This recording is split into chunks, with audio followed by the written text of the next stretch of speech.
All right, welcome back to another edition of Knicks Morning Coffee. I believe this is episode 30. So before we start, we'd like to wish everybody a Merry Christmas and a safe day as you make your way around town. So, okay, we already know now the Knicks had their first game against the Indiana Pacers. And we lost, but I think it was some good takeaways from that first game. What you think, Joey? Yeah, I was frustrated there. Started out texting you, I just gave up. I was like, I don't know what I'm watching right now. Yeah, but I mean, I look at, everybody felt they could have started Emmanuel Quickley. And we know Tibbs was going to go with the veteran.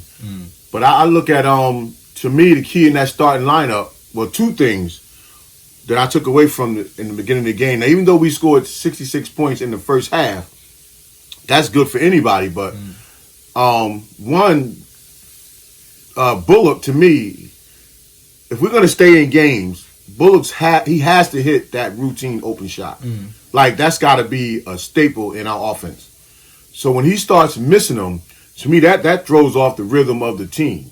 Because when the ball is moving, for some reason why, too, it's just still finding RJ, and which is good, and it's finding Julius. But when it gets to Bullock, he got to knock it down. Just because of the way that they're playing. And then I also noticed, too, that Peyton seems uninterested. Yeah. Like, he got that real stoic look on his face when he's playing. It seems like even like when he make the mistakes, I don't know, just like it's not affecting him. It seems like a lot of them knew that they might have been on the trading block. That's what it almost seems like to me. Yeah. After preseason, like the end of the preseason, like it almost seems like the young guys got to play that game because they knew that, like, Austin Rivers, like, they ain't really say what was wrong with him. What was Dennis Smith Jr. Like a lot of those guards, I think they knew they was leaving. Only one that probably don't know is like Ntilikina. But even he said himself, Ntilikina said before the pregame, he wasn't even sure he was playing, that night. So if Peyton is having a good game, which he didn't have a bad game, but it just seemed like you're going through the motions. Yeah, and then your first look always seems to be to Julius. And then even the same with Julius, it's like you're forcing shots back to Peyton when you got other people open. So they need to work that out. Like I said, you said it last time. It almost looked like they were shopping players. So now you're when we look at the Knicks, it looked like these veterans, they stock go down because not everybody's gonna want these young guys. If Knox was doing what he was doing that last game, and then Quickley's doing what he's doing, and Harper's doing what he's doing, they stock go up, y'all stock go down. But if y'all out playing the veterans, y'all don't even. It's like, well, maybe y'all not that good. Well, that's my thing. I felt with Julius, like with with Tibbs, because Julius seems like he's a main focal point of the offense. So, is that because he's a veteran that Tibbs like, or are we shopping him? And to me, if that's the reason, now I'm for Julius being on the team if we can't trade him, but coming off the bench. But we did see when the game kind of like slowed down for us in the third quarter when Julius went out, it's like nobody was taking the other type of initiative. Yeah, but I feel like he don't have to start to be shocked because like how we would do, if they just sitting on your bench doing nothing or just coming off the bench, you feel like that's an easy grab for a team that think they need him. Yeah. So if you're gonna shop him, then just let him come off the bench. Yeah, but now that's we saying that might not even be the case no more. Maybe Tibbs just trusts him on the team. But overall, I thought the Knicks played a good first game, and then even when they went down in the third, fourth quarter, I knew that they would still fight their way back. But when they were fighting their way back, we didn't get the timely shooting. And then remember when I was talking to you on the phone, and Tibbs did it again. I thought at that moment he wasted having Bullock Burke on the court at the same time because he had RJ on the court with them. But Burke was bringing the ball up. Yes, I was kind of confused, and I'm gonna ask you this now. Burke is listed as a 3. Yeah, he's been playing the 3 most of his career, but he's really a 2. So this is my concern. It's like I don't want Tibbs to be stubborn with this veteran stuff. You know what I mean? Like, if we're not gonna get the superstar and we're not gonna get any, just play the young guys. Like, Well, Burke actually helps the young guys though. He helps, but not because he hits shots and he still. Like, sometimes when a player get the ball, sometimes it's not just about ball movement. They got to be able to create a play. So he can create a play. So Burke actually doesn't. Yeah, I feel like he doesn't hurt. Yeah, he you was got to have a veteran anyway. Without the ball, it's just that now you notice last night we didn't have a guard that applies pressure. Well, that's not there. I know, but that's not there. That was on Tibbs. Because I want to see more of Bullock and Burke, but I want to see a traditional point guard getting into the lane and getting them, like even Quickley, somebody getting them the ball. I would even took Peyton, having those two on the wings. That's two shooters on the wings. And then then you throw in Obi and them I would guys. have felt more comfortable if they would have just put Ntilikina at that period of time. Even that. But I'm saying any point guard when you got them two shooters. Because Ntilikina really don't hurt us. He's still doing his job. Listen, I know, but it's going to have to, Joey, be one of the other. If it's going to be Peyton, and then now we know that Quickley has to get time. Yeah, he got it. So, and then no coach is not going to not want to trust to have a veteran on the court. That's just something no coach. I mean, everybody say the young guys, but even yourself, you're just not going to trust it. I think Nerlens Noel not getting the minutes threw Robinson off. I think Robinson was kind of. Well, the foul troubles hurt both of them. Yeah, so. I think that was feeding off of Nerlens. Like, I think he was feeding off his energy probably. Yeah, I mean, I think Robinson needs that veteran support. Yeah, because I don't think he just know. I think he's still doing what he's doing off willpower. No, I think he took a step. I think he took a step in the right direction in that last preseason game. That he went the whole game with no fouls. Yet he played a solid game, and he didn't even play a bad game in the first game. I think he played more of a solid game because look, Randall wasn't in foul trouble. Nobody was really in foul trouble, so he can kind of. Yeah, but he stayed on his feet in that last preseason game, whereas this time he jumped. That's why I don't want people telling me that the big man is dead, because what Sabonis did to our big men, and what he did when we had Randall at the center, he just abused down low. So teams still have to have a big man, but the Knicks we need another center, because I was looking at the scrap sheet to see what free agents was still left. And the best one I seen on there as far as 7-footers, because in them cases when we have injuries or foul trouble, I saw Cody Zeller is still available, and this is a big man that can play a little bit. You know, he can score around the basket. You know, he can shoot. So we got to get another body because we can't let Randall be abused like that. Yeah, we need another big body because that dude. What was that other dude? He was killing us. Oh, the one blocking all the shots. Yeah, Turner. Yeah, and that's what Turner do. Shout out to Oral for bringing this up, but I'll take him off the Pacers' hands. Pacers don't want him no more. Yeah, I'll take him, but Pacers fans, y'all look like y'all want too much. Y'all want Pacers. Yeah, well, I mean, for what he was supposed to be, I can see the Pacers fans. I can see Turner on the Knicks as that Marcus Morris that we was missing. He won't be that for us. Nah, he won't. Not the scoring. Yeah, he'd be more like a Robinson. They not playing with you. Like he wasn't playing with us. He wasn't letting. Well, I mean, he blocked shots, so that's all he was doing. That's what he do. But Mitch had a lot of blocks too. But even in that, see, like, when I asked him, I was like, "So what would you want for Turner?" He want Knox. He want Quickley. I said Victor Oladipo. He want Quickley. See, now they want the young guys now. They don't want our veteran. They ain't gonna want Dennis Smith Jr. They don't want Alfred Payton now. So now Knicks done messed up because now it's harder to shop them. Well, I say them guys. I say DSJ and them. We need one guard plus Quickley. You know. So again, going back to the first game, I think Tibbs did show a little bit of stubbornness. Staying with a lineup at one point that just wasn't doing anything. You know, that's when you can mix it around. 'Cause that's probably the only reason why Frank even got in the game. You know, because things were just getting too stagnant. But that didn't help us putting them in the game. The only guard that makes that initiative is Quickley, because he keeps the ball alive. Like, he has a live dribble. So now other guys, when they run in their routes, it's almost like you're getting it. You know, to me, even Barrett is our most consistent player right now.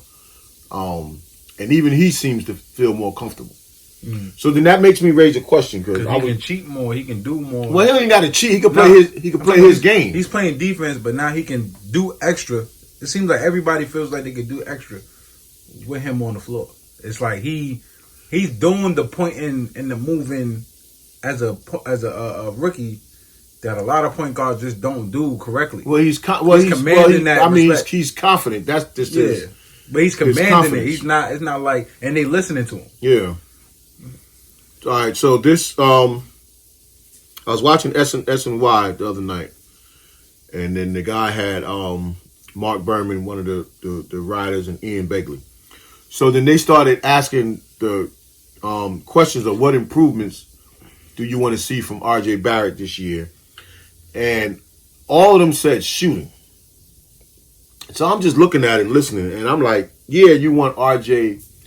to shoot better, but that don't have to really come right now. As long as he can, be a bit steady.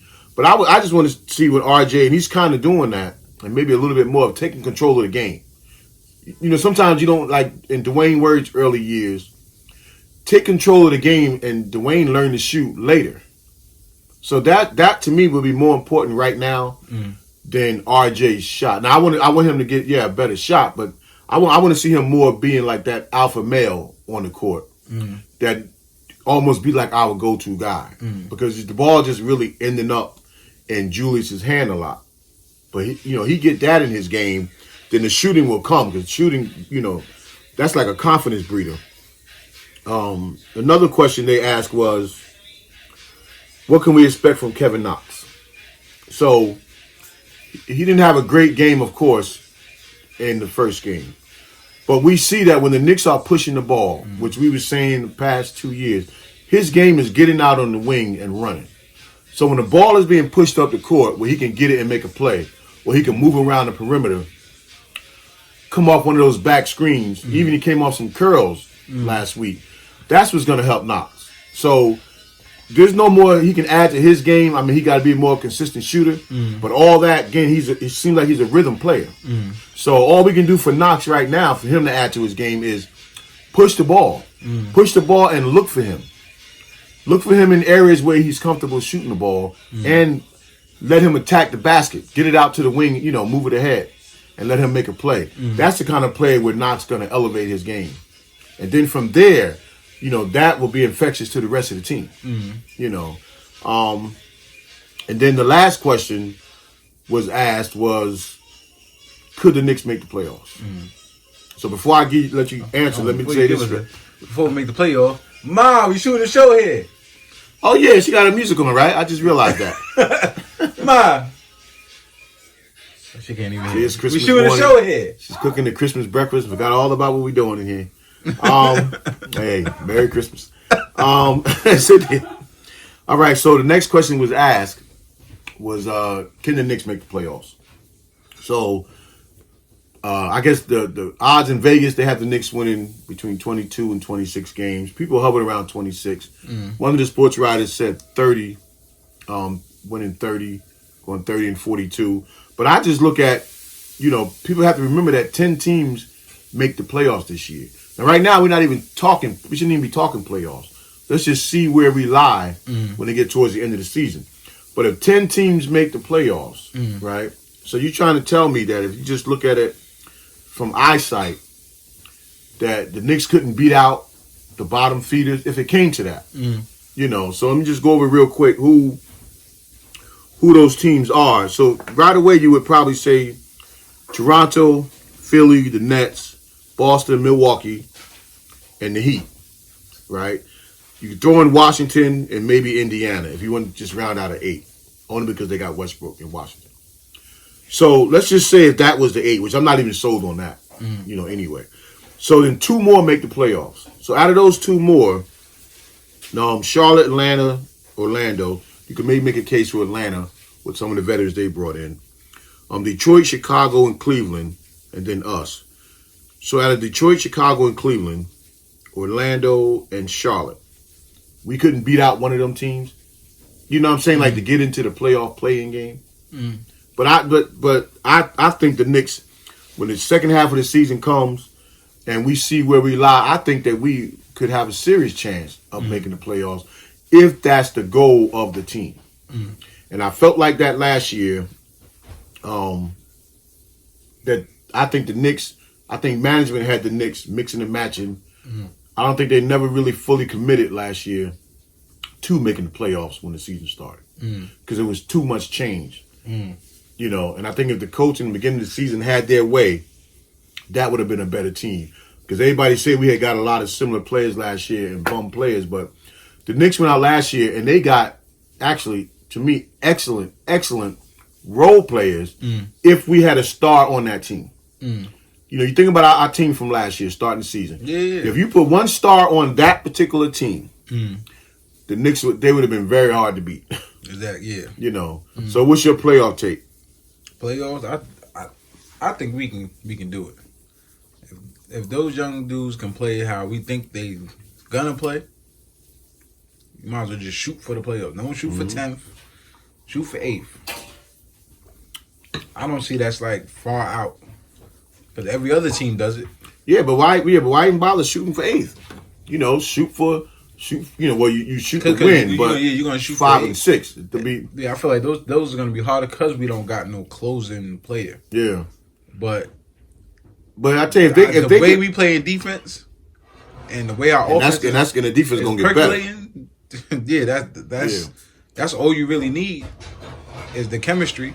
If Jimmy Butler can do it, then why we can't do it? Yep. If it take one player, and I always said that about basketball, if one player changed the whole team. That definitely did. So one player quickly coming off that bench changed the whole team. Matter of fact, 2 players changed that whole team, and the dude Jared Harper. Yeah, I was praying he would get in the game. I think me too. And I think that was another part of respect to show Frank or DSJ, whoever's going to get in. I think that was that. But at that time, the Knicks, with 5 and 6 and 7 minutes to go, their defense, you know, the way that they hound the ball, proved that you can get back in the game if you got timely shots. And you're not going to get timely shots. You know, the ball just going to 1 and 2 people. You're not going to get that. You know, so yeah. But my playoff thing, I saw, Michael K. Gilchrist, you know. I made no secret that I wanted him on the team. Because he was hurt. Well, yeah, because he was hurt, you just had to do something. So it wouldn't have been fair to everybody else. But I'm hoping he can come back because I see that his defense, we're going to need that kind of defense he plays on the perimeter with bigger guys on the perimeter. Because we don't have it. You know, even with the positioning. Because I was watching Knox and them on the perimeter guarding big guys, and they just don't even have I was thinking footwork. I don't know if I asked this before, but where's like Kenneth Reed at? Like, well, I mean, he's done. He's one of them guys. His time is come and gone because he's been out too long. Yeah, he just been out. He's just been out too long. But his thing, not so much as was the defense for him; it was the rebounding. We need the defense on that perimeter. I was trying to think of players that just do all the other stuff, like just the rebounding, and they just gonna swing the ball really. When they get the they're gonna swing the ball because until Obi and them guys, and Obi said in the post game because they asked him why he shot more threes, and he said he's just searching for shots. Yeah, I wanted to ask Obi. I'm like, nah, you can't fault. You can't fault him. I'm like, because you got to go with your marching orders are. So if Tibbs want to put him down there, then that's what the play got to call for. So he pulling threes like he Durant. Yeah, but I like it though. That means he got the confidence. Yeah. So when the stroke is there, which obviously it's going to come there, you know. So hey, I'll take it. That's going to end up pulling the big man out. And I did see RJ again in this game threw the ball, but again Mitchell gets fouled when he get the ball down low. Yeah, but RJ threw it down there to him again. Well, somebody need to tell Obi after he do his weight work routine, he got to get them 100 shots up. It look like he's shooting the ball way too like he trying to break the backboard. yeah, he's a little nervous. He's a little, and they got to work on his jump a little bit. But just the fact that he's taking it. Like I said, I think. Listen, I know y'all gonna get tired of hearing me say it, but quickly turned that team around and woke them up because everybody feel like that. I think your nerves kick in when you realize like I thought I was the man until he pulled up. It's a whole different mindset when you like, I'm about to run this team. Until somebody that can run a team come. Yeah, but they got to run those pick and rolls with Obi. Oh yeah, so let's talk about a negative though. In that second half, I didn't like how they just kept passing up Knox on that 3-point line. That's Peyton. Just swing that ball one more time. Yeah, Knox is open, and then I think Knox did a frustration dunk. He missed it, but it was almost like, give me the ball. Well, that's what I didn't understand. The offense, and I have to go back still. This is the real deal now, but I knew once the season started, the Knicks wasn't going to be able to run a crisp offense the way they did in the last 2 preseason games. But we didn't. It seemed like, especially when Emmanuel wasn't in the game, we didn't even try to run that similar type of offense. So I just don't get when you know that this is going to work. Really, we might have did jinx it with the triangle because now it looked like they were trying to do what they were doing last year. Like I can actually read what they was doing. No, they didn't even run the same. Yeah, but I was seeing the screen at the corner, or we call it the wing. One person rolling down, cutting around. Yeah, but they didn't even run the same offense. It was almost boring. But they didn't even run the same offense the first game against Indiana that they did in the last game against Cleveland. That was 2 totally different. They didn't play the same way, period. Mm-hmm. And that's why, you look up at halftime and we had 66 points. And it's almost like, where did it come from? Mm-hmm. Because that wasn't the same type of cohesion that the team had on the court. It wasn't the same type of ball movement, wasn't the same type of cutting. That's why we're not even seeing dunks, because, they're not even moving the same. Mm-hmm. And then you get guys like Bullock, they're not hitting shots. RJ's the most steady that we got right now. Yeah, but Randall handles the ball the most. Yeah, because when you swinging the ball, eventually you don't mind giving up the ball when you know you could potentially get it back. So that's what was happening in them preseason games that we were seeing. Now it almost seems like, if I got a chance, I'm just gonna take it. Now you get nervous. Now we down in typical Knick fashion. Let me see if we can bring it back. Almost snuck into Obi Toppin. He got scared. Barrett got scared. He started jacking him up. Yeah. But no, just take your regular, normal routine shots. Yeah. And then y'all got Knox that maybe he was in the right mind, but now y'all just taking him out to play because now he got to come down court. Now he got to worry about getting his. Yeah. So now when y'all got to start doing that, now the whole rhythm is off. Yeah, because I was looking at the assistant coaches when they call a timeout and try to get that quick glance. And I saw a lot of Mike Woodson in people's ears. I saw a lot of Johnny Bryant. So, I guess that's going to be a lot from that tape to take from. Because we're not going to beat anybody playing hero ball. Yeah, we don't got that kind of team. But that ball got to move. Now, if a guy feels like he can make a play when he get it, then that's what you do. But make the basket. Yeah. Don't make the play like Randall did it one time. And when he came down, when the Knicks were on their comeback. And I think we got it down to about 11 or 9 or something like that. And then we came down with a dumb shot. See, now that's when you start playing chess. Because now you're still with 2 minutes or something to go. Now you're still in it. And the Knicks were they were coming back. And it's like, I don't know. With some of you don't have that star to get you over the hump, but y'all don't have the belief in your own system. Yeah, because that star will slow the game down. They said the game is fast. All of them said the game is fast for them. But the star will slow it down and think more and tell you. Well, you can see too where the game. Somebody that's on the court going. Yeah, and you can see the game slowed down for RJ. You can see that, but not at the point guard. Play his bully ball where he can get it, and then isolate him on the wing if you got to. I know this with RJ. He can think more when certain players is on the court. If he has to think for everybody, it's harder for him to get it. Now, listen, that could be a blessing for RJ in after this season or next season because he might get that mentality to say, "Oh no, I got to do more." Yeah, he'll get better and better. Then it takes off. Hopefully, that you pray something like that happens. But I don't want him to have to go through that. Last year, I felt bad for the boy.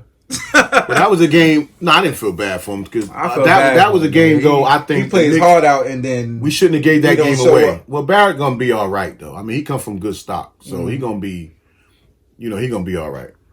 But that's a game that against Indiana, and they got a lot of their players from last year still. But if a game like that, you got in grafts, you got to take it.